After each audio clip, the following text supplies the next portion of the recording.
Aloha everybody, this is Pablo Wegesend back at it with another YouTube speech, and today we're going to talk about venting, as you know, like expressing frustrations and expressing emotions and all that stuff. And you know, when you're upset, you got, you know, like sooner or later you gotta, like, you know, let other people know about it. But of course, a lot of times it's just timing, right? Like you don't want to do it, like, you know, like at the wrong time, you know, like you want to do it at the right time. And that's why I prefer writing it out and just posting it out there, like maybe in letters or emails or blogs, whatever, so the person who you want to send the message to can see it at his or her own time.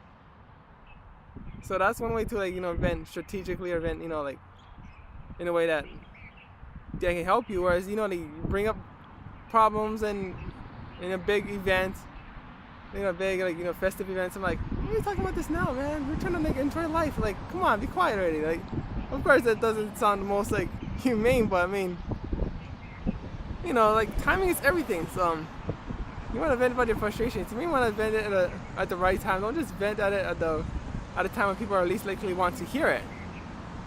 So that's another thing. Okay, so about venting strategically. So I mentioned strategic, right? Like, venting strategically and not recklessly. So basically, you want to express your frustration in a way that will gain allies, that will gain you support, rather than vent your frustrations in a way that will make more enemies. Now, of course, whenever you make a strong statement about something, there's always going to be people who are not going to agree with you. But that being said, you still want to vent in a way that will gain allies and not enemies. Or better, let's put it this way: gain more allies than you gain enemies. You know, like you have. At least try to get as much reasonable-minded people as possible, instead of alienating people who would love to support your cause, but then because of the way you said it, they don't want to support you. Like, for example, like, let's talk about racial discrimination, right? Like, you know, people get hated on or get mistreated just because of what they can't change about themselves, right? Based on the color of their skin or ethnicity or whatever, right? I mean, so there's some of that. Because there's some of that, like people who are, like, you know, maybe born in or like grew up mostly in a, let's just say, for example, European American community, and then they get picked on and they start saying, oh, I don't trust white people. Okay, as soon as you say something like that, you're venting recklessly and not strategically.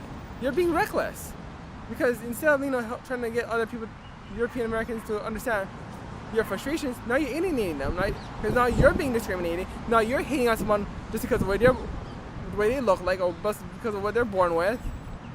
So you're being reckless, not strategic. Like, for example, like, okay, when Martin Luther King, like, you know, had his protest, he didn't say, oh, you white people don't know this, and you white people don't know this, you white women will never get it. He never said stuff like this. He never did. He said, you know, we want to be treated equally. We want America to live up to his constitutional values. See, he says it in a way that you know, gain support, right? Gain people to understand this side of the story. He was strategic. He wasn't reckless. He put his life on the line so that people like him can have equal rights. Or, like, look at Nelson Mandela, right? Like, you know, like, he stand up for rights of people of South Africa. But he didn't say, oh, you white devils, get out of Africa. No, he's just saying, you know what? We want equal rights. We want the right to vote. We want the right to, like, you know, like, to have a say in how South Africa is going to be run. So yes, there was some, like, okay, yes, he was part of a guerrilla movement, but it wasn't like, okay, let's go kill all the white men. No, it's like, let's just go fight against the South Africa apartheid government. But he didn't go, you know, like, start, you know, say, oh, you white devils this or white people this. No, he's like, we want a seat at the table, you know, we want equal rights. Compare that with Zimbabwe, which is right next to South Africa. Zimbabwe was also run at one time by the British. They called it Rhodesia. So there's the same oppression that was going on in South Africa was going on in Zimbabwe. The main leader was Robert Mugabe. Was he venting strategically? No. He hated white people. He wanted to force them off the land. He wanted to kill them. Did that bring him allies? Not really. It isolated him from the rest of the world. Like, people don't want to help him. Why would he want to help him if you're going to hate people just because of what they look like? Why would he want to help him if you want to hate people for things that they can't change about themselves? People don't want to help him. Or Idi Amin, right? He grew up in Uganda when it was British territory. He didn't like white. He didn't like also the Indian people that were imported by the British. So he kicked them out of the country. Who wants to help Idi Amin? He got overthrown himself. He wasn't being strategic, he's being reckless. But look at Yasser Arafat, okay, like in Israel and Palestine, right? So, you know, the Israelis and Palestinians fighting over land, and, you know, like the Jews got persecuted and they wanted to go back to their ancestral lands where the Palestinians already were there too, and like, okay, so the Palestinians got excluded in Israel. But what did Yasser Arafat do? He had terrorist groups to shoot up schools, blow up airplanes, killing children. That's being reckless. That's why people don't want to support the Palestinian cause, because of that. Because if the Palestinian leadership was like all about, like doing what Martin Luther King did, setting up marches, like civil disobedience, saying that, we want to see at the table, we want equal rights. I think Israel would have had a Palestinian president by now. Democratically elected Palestinian president. Just like how in the US we just finished a two-term presidency of Barack Obama, first African-American president. That happened because people like Martin Luther King vented strategically. He said, hey, we want equal rights. He didn't say, oh, all you white men die or whatever. He didn't say that. Yeah, there were some like crazy activists and like people like Louis Farrakhan or like all these other like extreme like movements that go around saying white devil's this, white devil's that, but they were like in a minority, okay?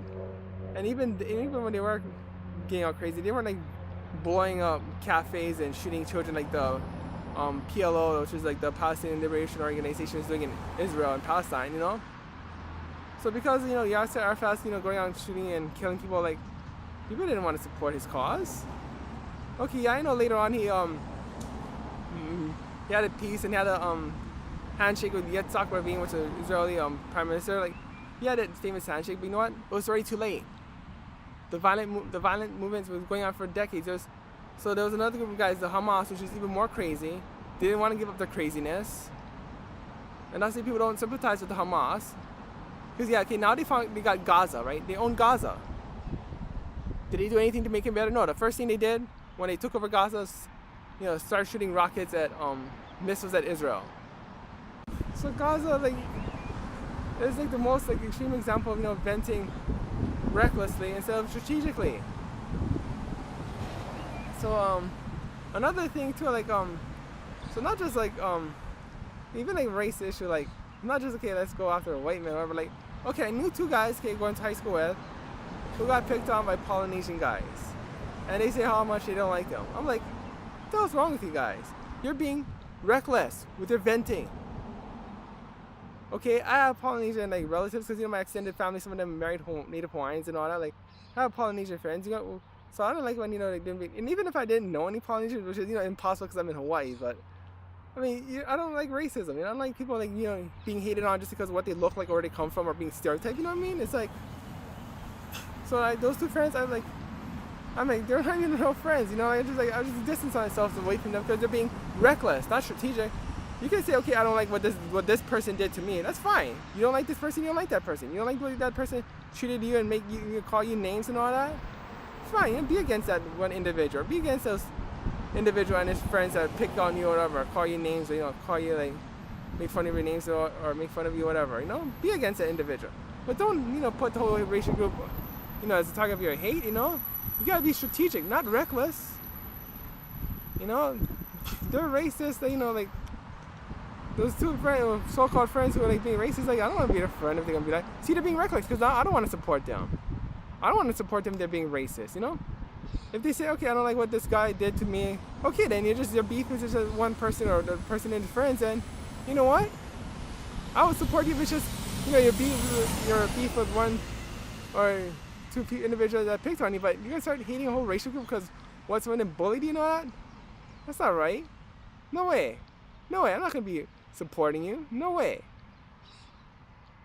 So now you're going back to gender. It's like, yeah. So there's one woman, like on Facebook, she starts, because she's been like abused, been a lot of abusive relationships, and and angry at all the sexism in the world and all that stuff. And one time she started saying, oh, I don't like if I was a cab driver, I would never pick up men, or I don't trust men, and I wouldn't drop from love from men and all. It's like, whoa, okay, see that?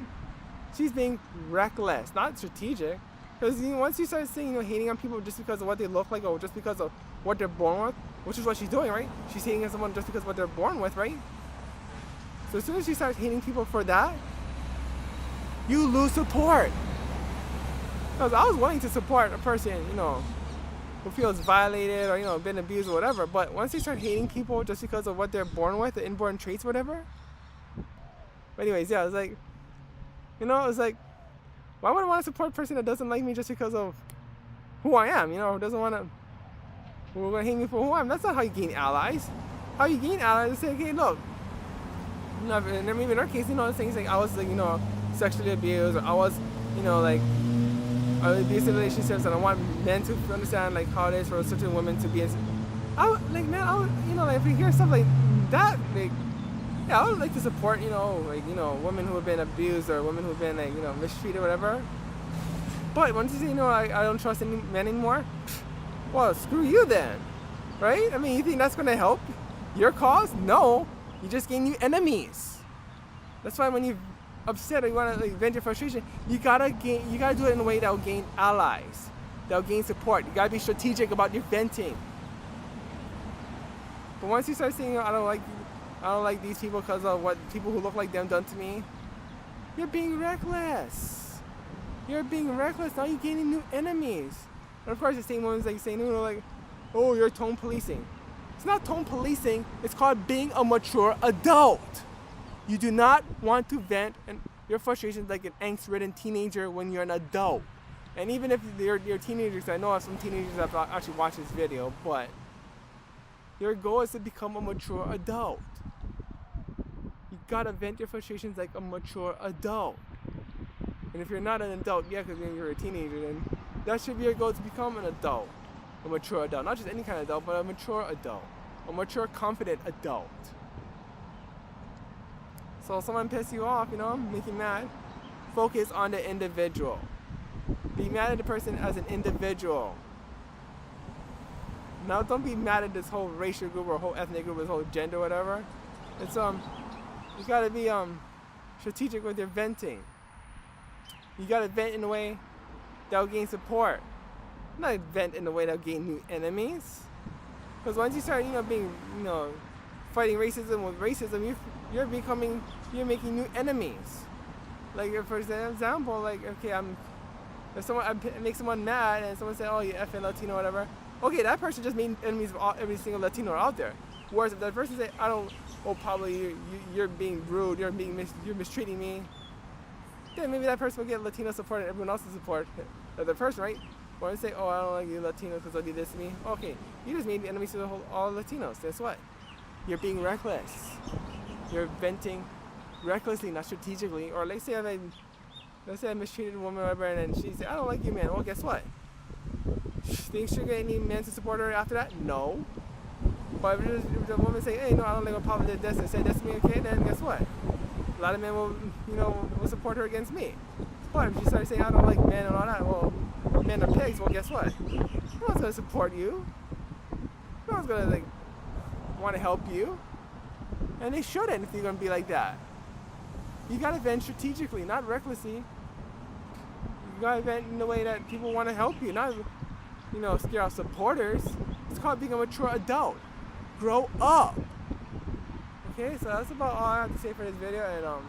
And so if you learn more and think more about venting strategically instead of venting recklessly, alright? So anyways, have a nice day.